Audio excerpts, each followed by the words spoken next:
David Skosana has just dropped a statement that could reignite one of South Africa's biggest political battles. The MK Party MP says Parliament failed the people by not digging deep enough into the institutions that may hold crucial answers. According to Skosana, the ad hoc committee made a serious mistake by not thoroughly investigating the judiciary and the Department of Correctional Services. Now he's calling for Parliament to establish a brand new ad hoc committee to start the investigation all over again. The focus? The explosive allegations made by KwaZulu-Natal Police Commissioner Nlanhla Mkhwanazi about the country's security cluster. Skosana believes the previous inquiry left too many unanswered questions and that South Africans deserve the full truth, no matter where the investigation leads. If Parliament agrees, this could reopen one of the most controversial cases in recent political history and place fresh pressure on key institutions to account for their actions. Will lawmakers support another investigation, or will this call be rejected? One thing is certain, the debate is far from over, and South Africans will be watching every move closely as pressure continues to mount. Stay tuned, because this story is developing fast, and we'll bring you every major update as it happens. We are not talking about a layman here. We are talking about an advocate. And I'm saying that she has forgotten about that. You know, ignorance of law is no excuse. You know that. And we are saying for her to undermine Parliament is a serious matter. We had the issue of Paul O'Sullivan, who undermined Parliament and walked out. Now we have an advocate, the head of an institution, you know, who's telling the world that she has misled Parliament. I mean, it can't be, Mpumi, that we are folding our arms. Then that Parliament will lose integrity. You know, and hence we have to take, you know, drastic actions, you know, against that. You remember when we opened a case against Minister Kuno? You remember when we opened a case against General Sibia, Lieutenant General Sibia?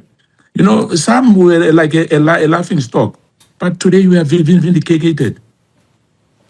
Because what Lieutenant General Mkhwanazi told us on the 6th of April, you can see as well that all those things were not thumbsucked. Yeah. But yes, the failure of us as another committee was that we did not probe, you know, the judiciary and the correctional service. Hence, as Mkondo says, we called that we need to have another committee in the next 6 months, or if need be, you know, and finish, you know, and start again to finish what General Mkhwanazi has told the world, that there's problems in this country when it comes to our security clusters. And indeed, we know today that there's problems. You were going to find out where did you get this list from? Yes. And logic dictates to me that once you were told by Ms. Ramsamay that you told her that you got it from Chief Perumal, that's who you would speak to. That's my expectation. And I know it's a fair and reasonable expectation that once you were reminded, because that's all that Ms. Ramsamay seems to have done for you, is to remind you that, no, you're wrong, it didn't come from me. I got it from you, and you told me you got it from Chief Perumal. You have to explain, why did you not ask Chief Perumal? Confirm I got this from, because we know you've been talking to him. You've been asked as you were testifying some questions, and you've come back and said, I've spoken to Chief Perumal. On this question, the expectation, and I don't know why you wouldn't have done it, is once you were reminded, you would have called Chief Perumal and said, remind me, did I get this list from you? He says yes. Then you say, especially because I said to you, it appears like an abuse of power. And in the light of that, I would have expected you to say, why did you give it to me? Why did you say to me, these people are relevant? Can you just explain why you did not speak to him about this, so that you give us a complete answer? Because it's not helpful. In fact, it doesn't take the matter any further for you to say, I spoke to Ms. Ramsamay and she said, I told her it came from Chief Perumal. Well, we're exactly where we were yesterday. Correct. So why did you not speak to Chief Perumal, ask him, confirm you gave me the list? And then the next logical question, because of yesterday's discussion, would have been, where did you get these names from? How did you go about getting them? Why did we include them? Can you just explain why that did not happen? I did speak to Mr. Perumal. Okay. And Mr. Perumal has no recollection Okay. That he gave you the list. That he gave me the list. I said to him, I conveyed the message of the prosecutor, and he conveyed to me he has no recollection of having given us or given me a list. Okay. I guess let me leave it there for now. Thank you.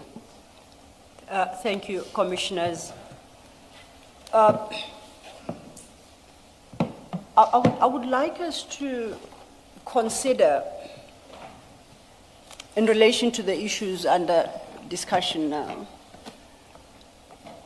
the position you assumed before the ad hoc committee. And for that purpose, I would like to refer you to file 3.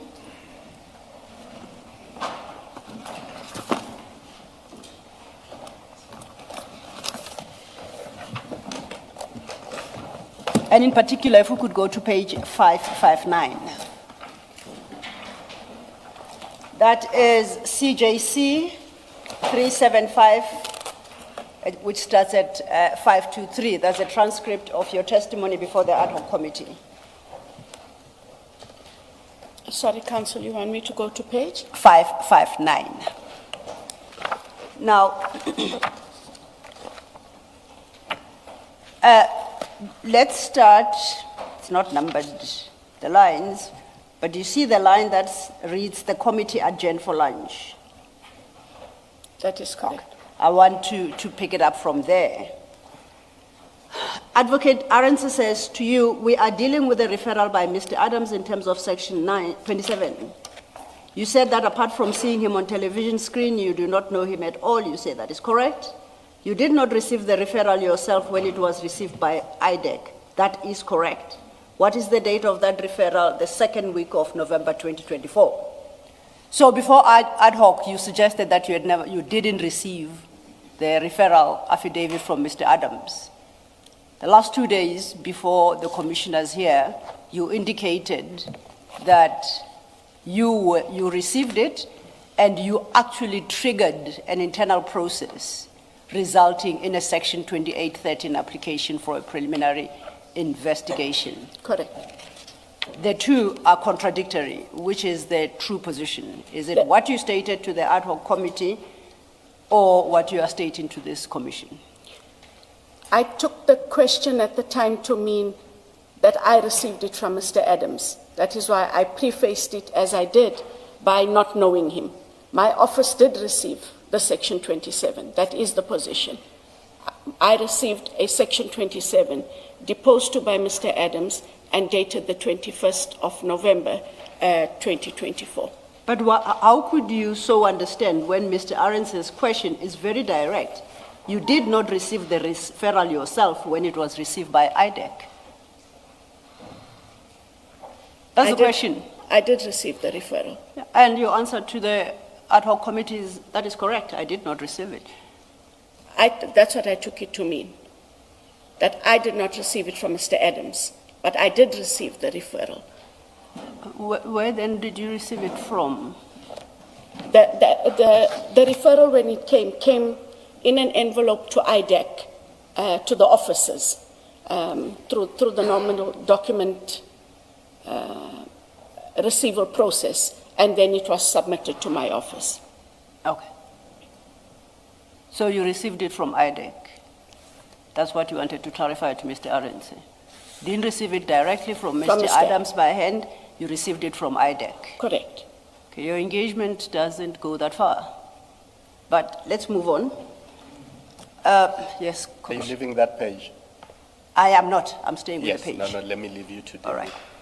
Now, the second leg of your engagement with Mr. Arendse on this issue, towards the bottom of that page, Mr. Arendse says, you are not aware of Mr. Adams also referring this matter to the National Commissioner of Police, the National Commissioner or the Minister. You say, no, not at all. Do you see where I'm reading? Yes. But we know after engagement yesterday that MK16 tells us otherwise. Your entire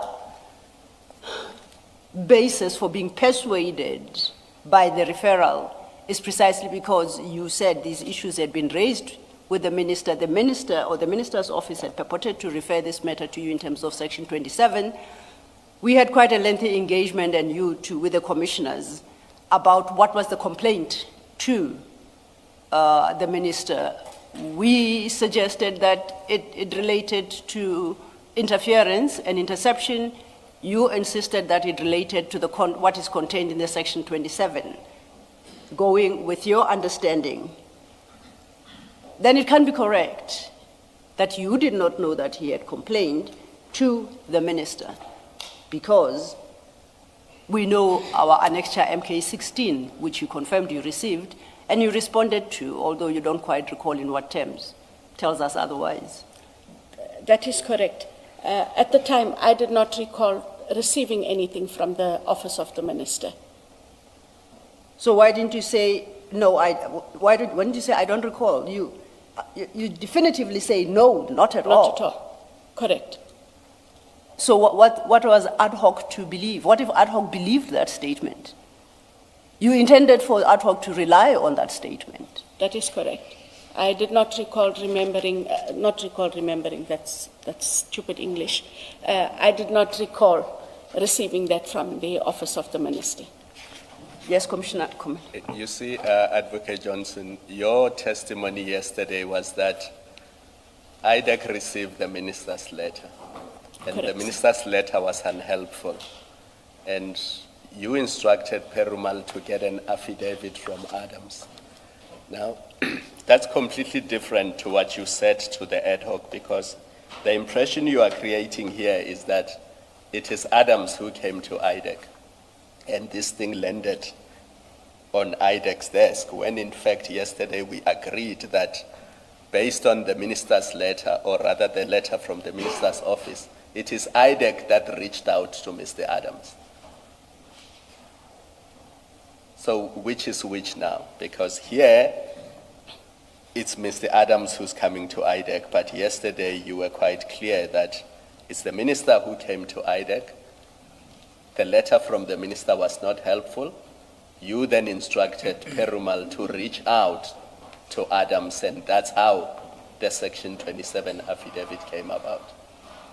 That is the correct position, yes. Commissioner Khumalo. When I say that Mr. Adams came to IDEC, it is Mr. Adams who wanted IDEC to deal with his matter. But the position, as I indicated yesterday, is the position of having first received a letter from the minister.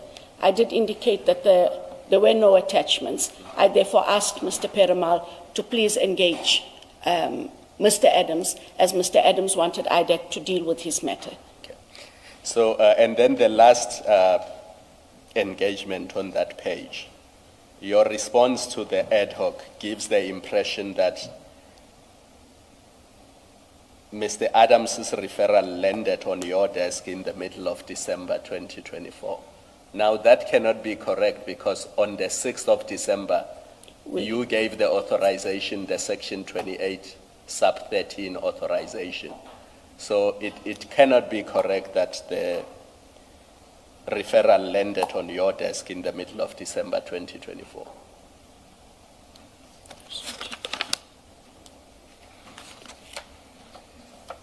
Because that is the question. Advocate Arendse says, after the referral in November, when did the matter land on your desk, and what work would have been done on it? So the question, although it's 3 questions in one, it is specific. When did the matter land on your desk? And your response is, at the time I received it, it would have been the middle of December 2024.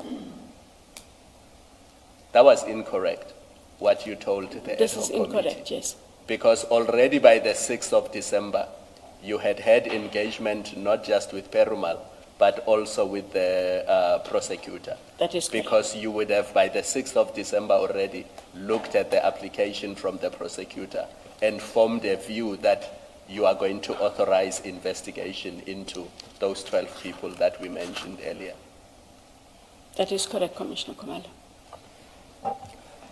Thank you. But the question is, why did you say to the ad hoc committee that you received the Section 27 in the middle of December? Why would you say that? At the time, Commissioner Baloy, that was my recollection. In coming to... Yeah, carry on, sorry. In coming to this commission, I had to affirm myself properly with all of the facts. I'm not saying that the ad hoc was not important. I didn't go through all of this detail with my team when I went to ad hoc. But you would have prepared to go to ad hoc. I mean, Yeah. I suspect they will be deeply offended if they are to understand you to mean you went to that committee without preparing and looking at your records on this matter. So I must assume that you prepared when you went there. You knew what the issues were. There are terms of reference, as in the question that they are required to deal with, are not very different from what we are dealing with here. So you knew that the referral and your investigation and your arrest of General Kumalowe and what General Mkwanazi said on the 6th of July were at the heart of what they are investigating. So I cannot conceive of a situation where you did not go into your records of how this started. This are what culminates in prosecution. Where did it start? I can't, it's difficult to accept you saying, I did not remember, when in fact a lot happened before the 6th of December. A lot. You activated things. You received a Section 2813 application. You authorized things to be done before the 6th of December. How can you make a mistake? How could you genuinely make a mistake that you received this referral middle of December? It's improbable that's what happened. It's improbable that you did not remember that you received this in November already, before the middle of December. In fact, here you say middle December. We know it's much earlier that you are actioning and making demand and signing those documents for people to be investigated. It's improbable that you didn't remember it. You can comment if you have any comment, but that's my view. It's just unbelievable that you did not remember when you answered the question. I take your point, Commissioner. Thank you. Thank you, Commissioners. And staying with your testimony before the ad hoc committee, can we go to page 557?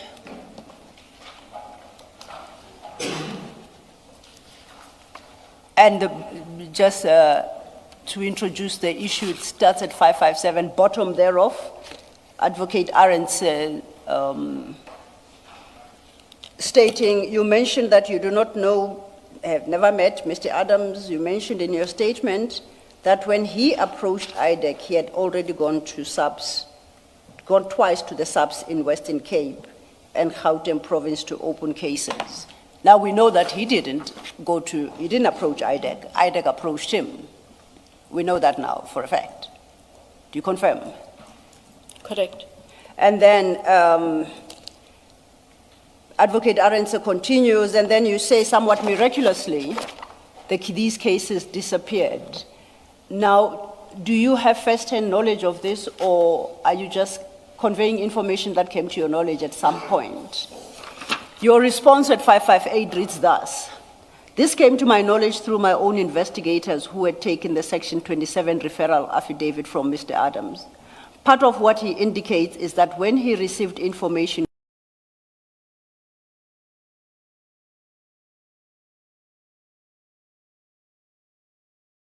which he alleges was pushed under his door, which is part of the affidavit. He says he received documents under his door. Also, which is part of the affidavit is the allegation that... Is the allegation. But did you receive those were those documents disclosed to IDEC? They were not part of the 27, and I'm not aware that any of those documents were disclosed to IDEC. So you never received, you're not aware of receipt? No. Let's stay at page 558. At the bottom, Mr. Skosana says, did Mr. Adams bring up a classified document in this report? If so, are you authorized to investigate classified intelligence? And which specific section allows you to do so? According to the law, only the Inspector General of the Intelligence Office has the authority to investigate such matters. Your response is overleaf at the top of 559, wherein you state, what the ID herself received was a Section 28 application based on Section 27 referral. I'll pause there. When you say what the ID herself, you are the ID. Correct. Oh, so you are speaking of yourself in the third person. Yes. I shouldn't get confused. Okay. You continue. The investigators got an affidavit from Mr. Adams. Let us just say the ID was given a document purported to be classified. The ID is in possession of top secret clearance that therefore will allow me to look at those documents. However, before we do that, even with the state security agency matters to err on the side of caution, would indicate to the person giving us a document, can you rather declassify before you give it to us? But I did not have sight of any of the classified documents. Now, you say you received a Section 28 application based on the 27, and you say, let us say the ID was given a document purported to be classified. Are you suggesting that you were given a document that was purported to be classified, or are you saying it's a hypothetical example? Should you be given a document purporting to be classified? It was a hypothetical example. So you have not seen the content of the documents that were pushed under Mr. Adams' door? Correct, I have not. You remember yesterday, you relied on specifically those documents as a ground for the suspicion that Mr. Adams harbored. How could you, when you haven't seen the actual documents? I rely on what he says in his affidavit, that this is, I received information under my door, this is what the information said. So I relied on his affidavit. He didn't give us classified documents, or I didn't get any classified documents. Counsel, he refers to it. He says, documents having been pushed under my door, I relied on that information. And of course, I think he goes on further to say he relied on other information he would have got.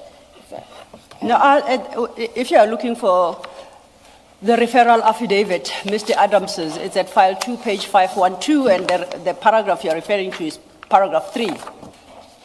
File 2, page 512. Yes, that is now, if we go to 513 at paragraph 3, he says, my suspicion about General Khumalo and others became more clearer when I found an envelope pushed under my office door at Parliament, which contained some crime intelligence procurement documents using secret funds of crime intelligence and vetting documents. So, if I understand you correctly, in the engagement yesterday that there were no grounds, you said that is one of the grounds. Now, you haven't seen the content of the envelope and the documents therein, but you rely on Mr. Adams, who says, trust me, I've read them. That is correct. Okay. Yes, Can I, just on this, follow up on this, I don't remember which provision exactly in the NPA Act, but there is a provision that states that if in the course of your investigation you come upon, I'm going to call it information because I don't remember the exact terminology, of a possible offense, another offense that is not what you're investigating, you can refer it on if it's not part of what you're investigating. Am I correct in remembering such a provision? Yes. Now, on this here, in the referral affidavit, Mr. Adams tells you that I have intelligence documents that were shoved under my door. And from those documents, I have even more reason to believe that Khumalo and them, General Khumalo and them, have committed offenses. Isn't that typically, because you know, you are in the sector, you know that when he says somebody shoved intelligence documents under me, it's material that you shouldn't have. You know that. Correct. Did you do anything in accordance with the provision of your act that says if you come upon information that suggests a possible offense being committed, you refer it to another agency. Did you refer this possession of intelligence documents that were on Mr. Adams's own account were not properly given to him or lawfully given to him? Did you refer it to the appropriate agency for investigation? I did not, Commissioner, not having any knowledge or sight of the documents he referred to. He tells you that he's got documents that speaks to intelligence matters. It's crime intelligence documents about procurement and something else.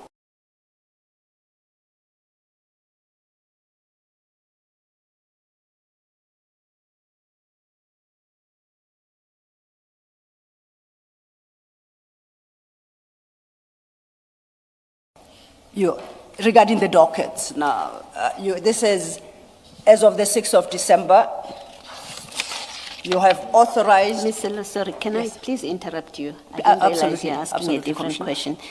Advocate Johnson, that referral that Ms. Silla referred you to exchange with Advocate Arendse, where you say you were not aware that a complaint has been laid with the minister. Can I ask you to repeat your explanation for why you answered the way you did? At the time, I did not remember that letter. At the time when I was at the ad hoc committee. You did not I did not recall that we had got a letter from the office of the minister. Okay, so it's the same explanation. It's the same explanation. Thank you. Thanks, Ms. Silla. Okay, that clarification.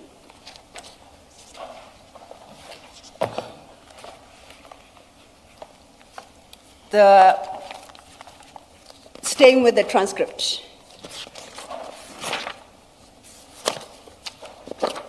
And page 562.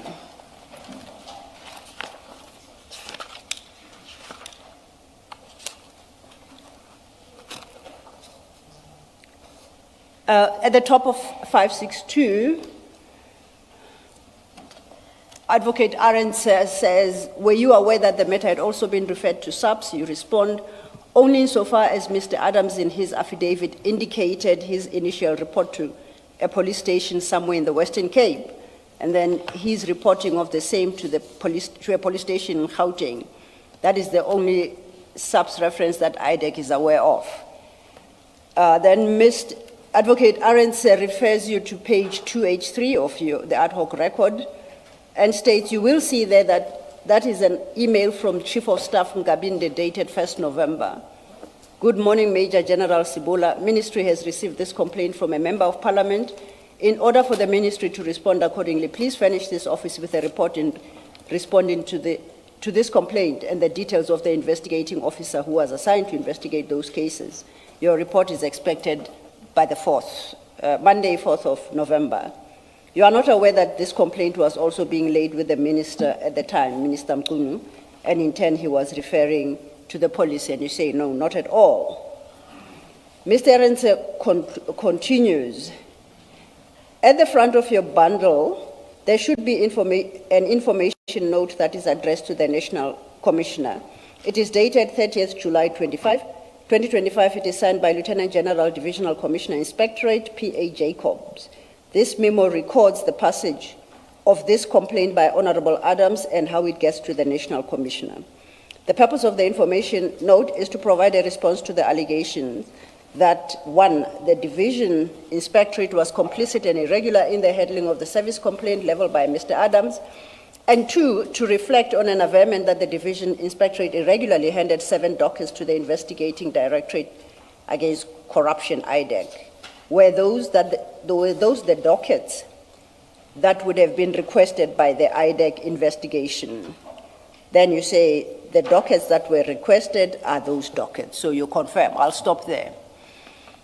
Yesterday we gave you 2 annexures MK15 and MK16. And they should be a separate, yes. Now, if you go to MK15, it starts at page 269. I have it. At page 270 is a cover page of a document, an urgent memo from Lieutenant General P.A. Jacobs. It's dated the 30th of July, 2025. We, before this commission, have it as MK 15. Now, it would appear that it served before, the same pack of documents served before the ad hoc committee. And that is the report of General Jacobs. Now, if you go to page 272, and I take it that the same report with all its annexures served before the ad hoc committee as we have it here. At page 272, it lists all the annexures. Now, if one has regard to the content of this report, then it was brought to your attention, at least at the ad hoc committee, about the complaint to the minister's office, it being referred to the national commissioner, and so on. Why then, when reference was made to this particular document, you do not say, oh, now I learn that, I'm only learning now that this happened? I do believe I indicated to the ad hoc that at the ad hoc, this was the first time I saw this report of General Jacobs. It had not been made available to IDEC before. If my memory serves me, I do recall that that was my response, Council. Okay. Now,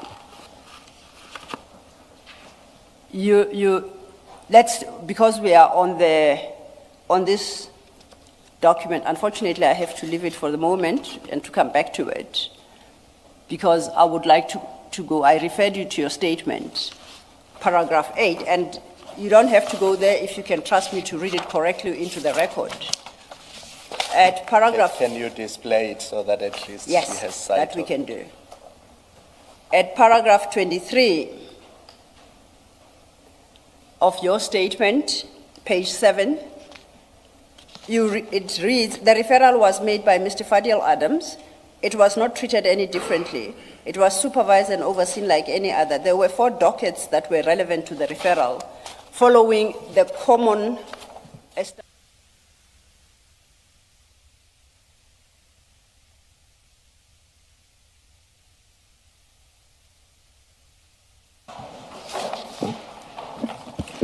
Yes, Mr. Thank you, Commissioners.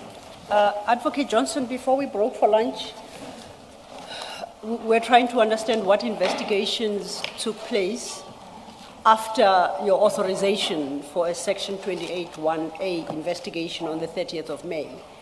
And you indicated you wanted to consult the records to respond to that.